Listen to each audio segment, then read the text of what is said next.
When reading Lewis Carroll's Alice's Adventures in Wonderland, most readers visualize the Queen's croquet games play out in their heads. It was all ridges and furrows. The balls were live hedgehogs, the mallets live flamingos, and the soldiers had to double themselves up and to stand on their hands and feet to make the arches. A few might see vivid details, such as the pattern of the hedgehog's quills or the flush of the queen's face. However, a small fraction of readers have a drastically different experience. As the scene plays out on the page, within their heads, they see absolutely nothing. This inability to clearly visualize images in the mind's eye is known as aphantasia, and it applies to around 4% of the world's population. It was first it was first characterized by a psychologist in the 19th century who asked study participants to visualize their breakfast table and then rate the vividness and color of this mental picture. He determined that mental imagery exists on a spectrum. At one end are people with aphantasia, and at the other are people with hyperphantasia, with imagery so real it rivals seeing, and most people land somewhere in between these two extremes. But how do we know if someone with aphantasia isn't describing the same experience as someone with mental imagery, just in different terms? In other words, how does one objectively measure what's going on in someone else's mind? In one study, scientists looked for clues in people's eyes. They investigated differences in pupillary light reflexes, or how the pupil automatically constricts in response to light. Even just imagining that you are looking into a light will cause the pupil to narrow, or at least it will if you have mental imagery. They found that the eyes of people with aphantasia don't constrict when imagining light. Brain imaging studies may help decipher another perplexing phenomenon. People with aphantasia can see mental imagery when they dream. How this happens is likely explained by the contrasting ways the brain generates deliberate visualization versus dream imagery.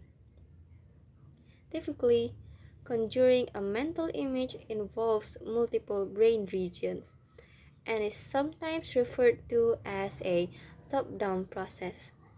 First, actively trying to visualize an object activates cognitive control regions of our brain.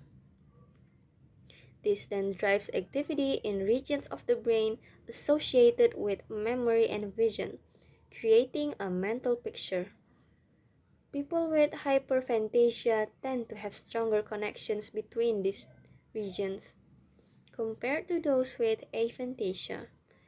As for dreaming, many scientists believe this imagery is produced by a different bottom-up pathway, through activity deep in the brain spontaneously activating visual and memory systems.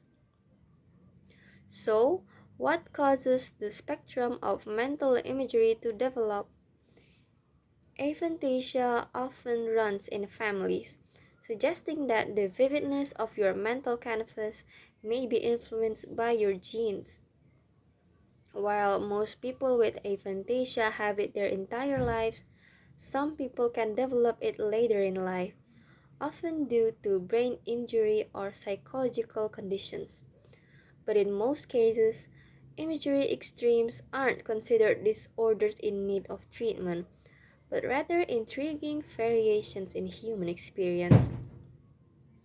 For example, for those with a mind's eye, the excitement of a thrilling story will cause them to sweat a little, even if they don't notice it. People with aphantasia, however, lack this sweat response, presumably because it depends on the emotional effect of imagining the storyline.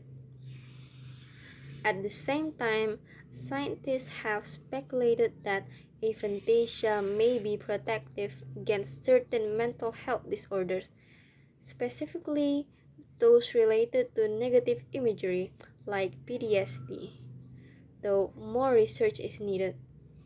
Recalling details like the food served at last year's holiday party may not be as difficult for those with hyperphantasia, as they tend to have a richer memory of past events and can relive these experiences in greater details. Differences in mental imagery may even influence your career choice. A survey of over 2,000 people found that those with aphantasia are more likely to work in STEM professions, while people with hyperphantasia tend to gravitate towards jobs in the arts, media, and design. We may never be able to fully understand what's happening in another person's mind. The inner world of those around you might be quite different from your own.